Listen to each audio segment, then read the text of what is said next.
गरीब बहू ने बनाया काले टायर से घर का जुगाड़ू सामान।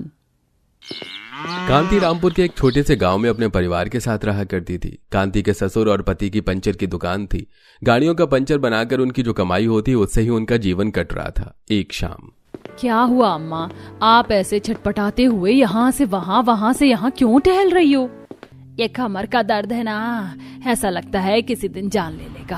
हमेशा कमर और पीठ में अचानक से दर्द होने लगता है। कितनी दफा कहा है कि डॉक्टर को दिखा दो, लेकिन आप मानो तब ना। बस थोड़ी देर में ठीक हो जाएगा, तो चिंता मत कर। खाना बना ले और हाँ, रोटी सेकने के बाद तवे पर कपड़ा गरम करके दे देना, मैं थोड़ा सा सेक लूंगी तो आराम हो जाएगा। ठीक है अम्मा, अगर ऐसे ही ठीक हो जाए तो बढ़िया है, वरना कल ही डॉक्टर को दिखा आना। फिर कांति चूल्हे पर रोटी सेकने के बाद कपड़ा गर्म करके कपड़े से सास की कमर की सिकाई करती है। कुछ राहत मिली अम्मा?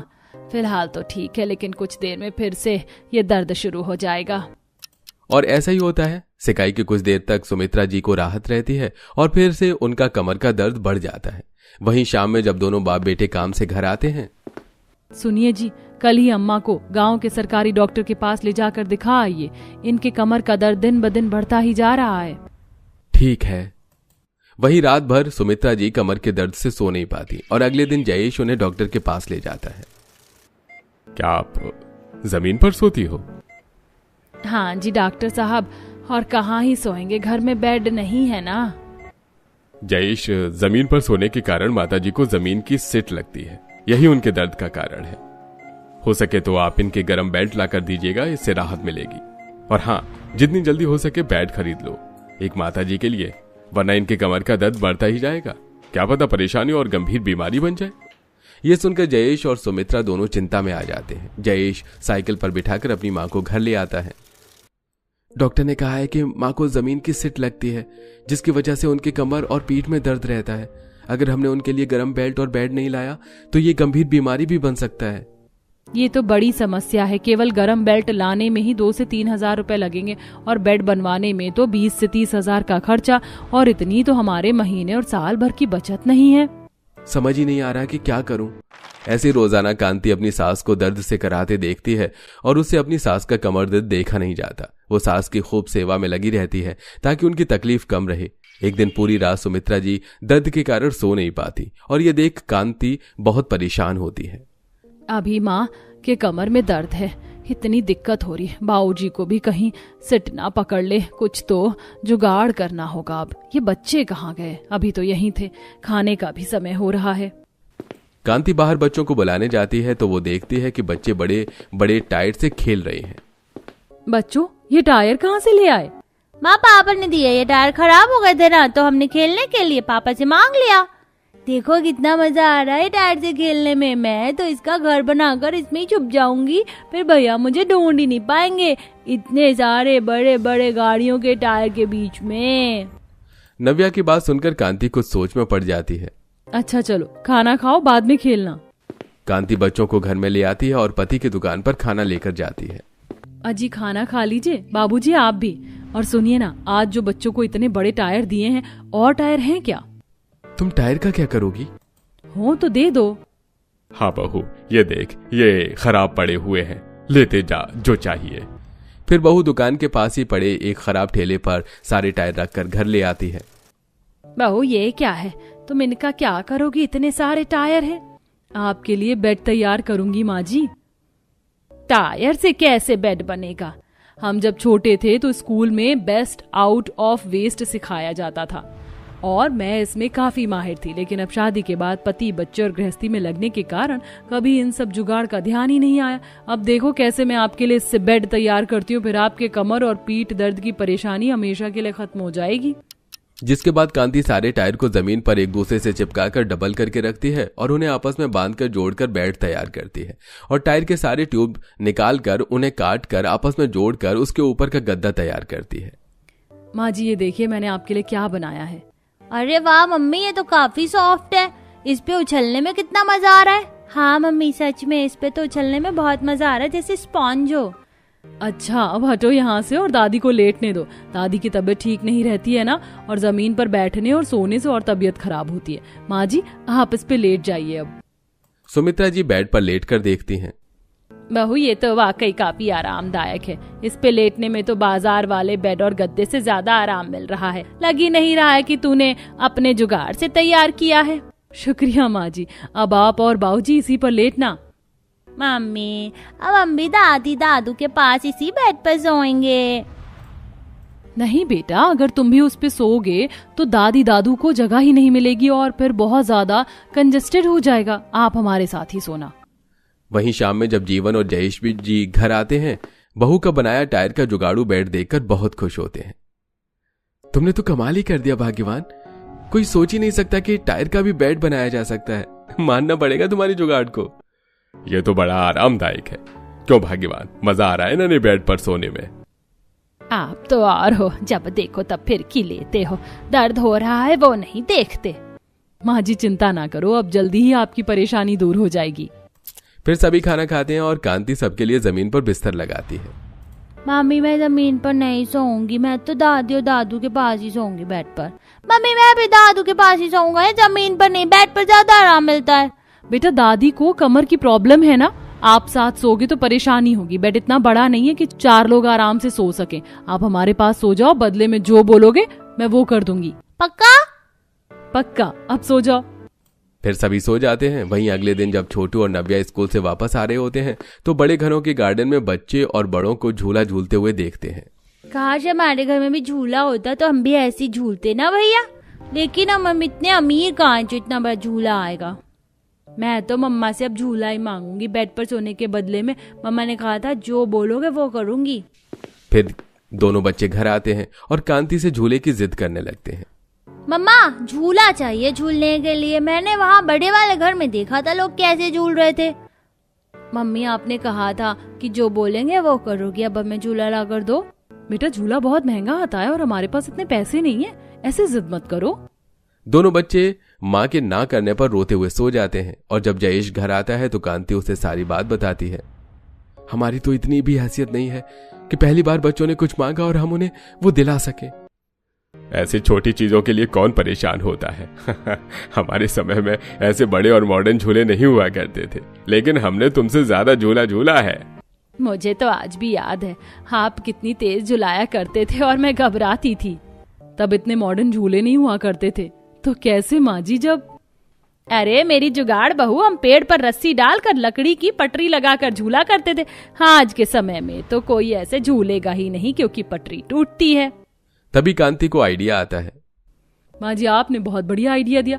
मैं टायर से झूला बना सकती हूँ और लकड़ी की पटरी टूटने का डर भी तो रहता है। टायर का झूला ज्यादा मजबूत होगा और वो मोटी और बड़ी वाली रस्सी भी है घर में। जब से कुआं सूख गया है उसका कोई इस्तेमाल ही नहीं है। जिसके बाद कांति और जयेश रस्सी लेकर घर के सामने के नीम के पेड़ पर झूला डालते हैं और कांति रस्सी के दोनों सिरों से टायर बांध देती है।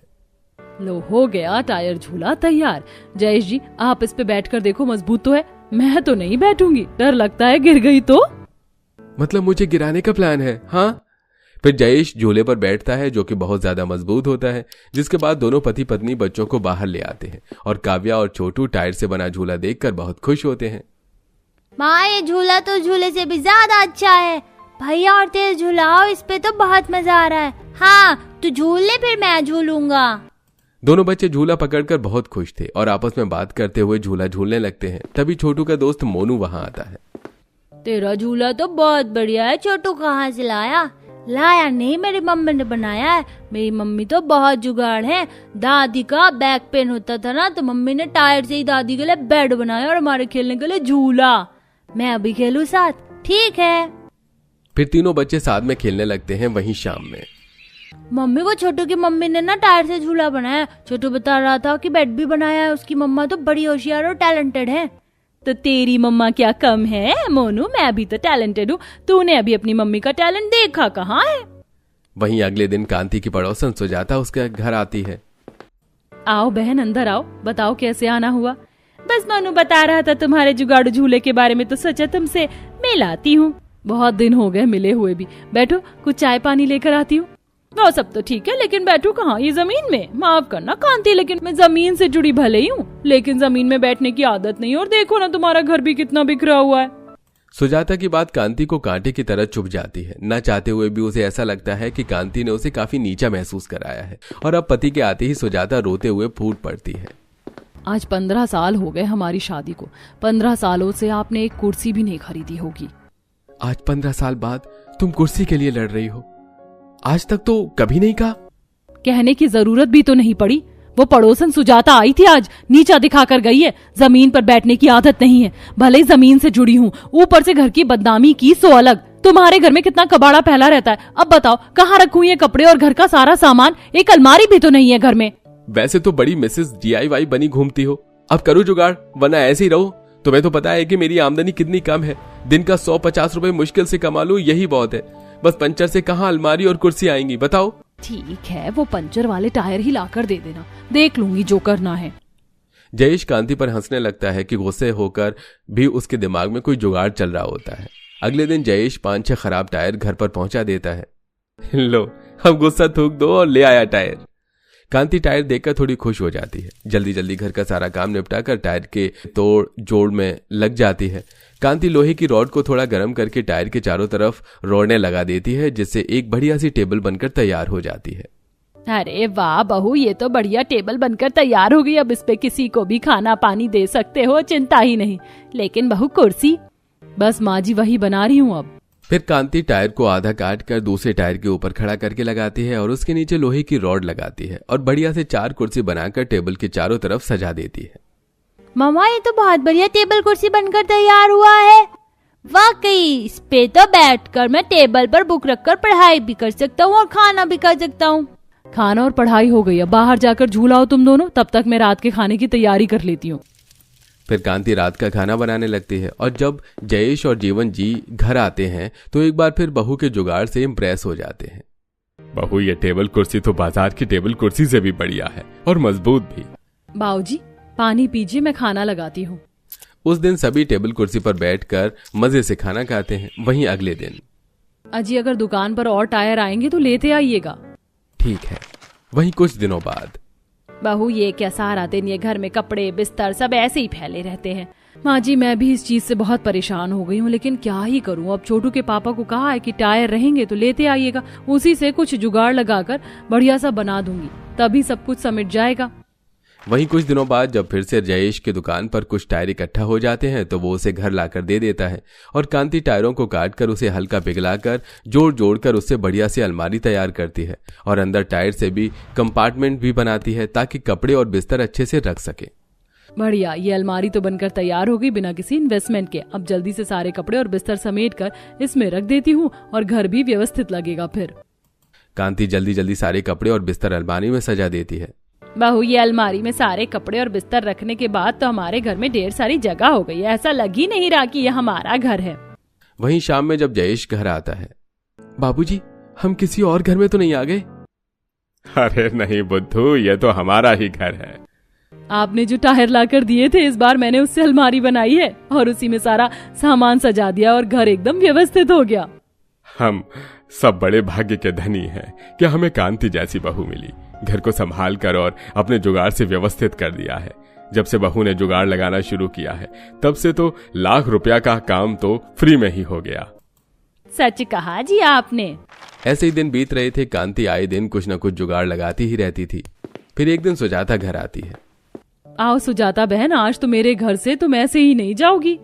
क्यों, कोई टॉप ले आई हो क्या? मैं तो बस ये बताने आई थी कि कल बच्चों के स्कूल में पेरेंट्स मीटिंग है तो साथ चलेंगे। अच्छा ठीक है, अब अंदर आओ, थोड़ा बातें करते हैं, पानी पीकर जाना।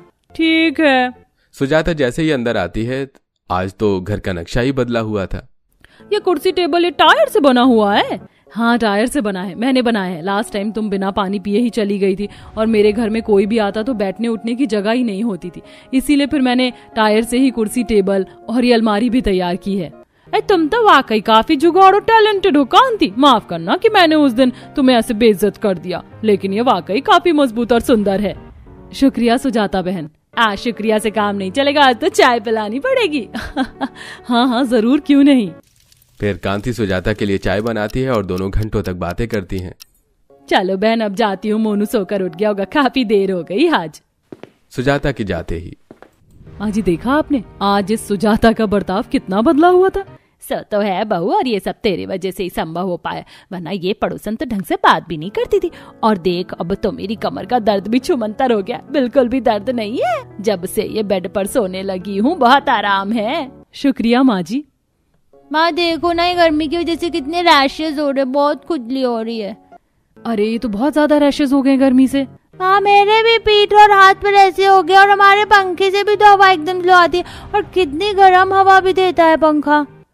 एक परेशानी खत्म होती नहीं है कि दूसरी शुरू हो जाती है। पंखे की हवा पसंद नहीं आ रही है तो कूलर कहाँ से लाऊं?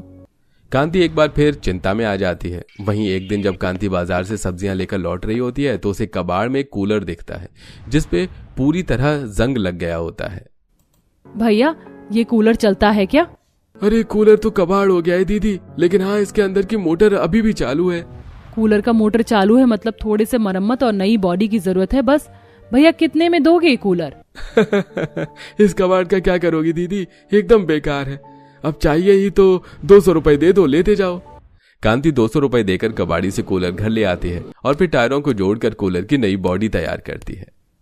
जयेश जी, ये कूलर की बॉडी तो बन गई, बस पुराने कूलर का मोटर और फैन नए कूलर में फिक्स करना है। आपको तो थोड़ी बहुत वायरिंग वगैरह आती है, इतना काम कर दो।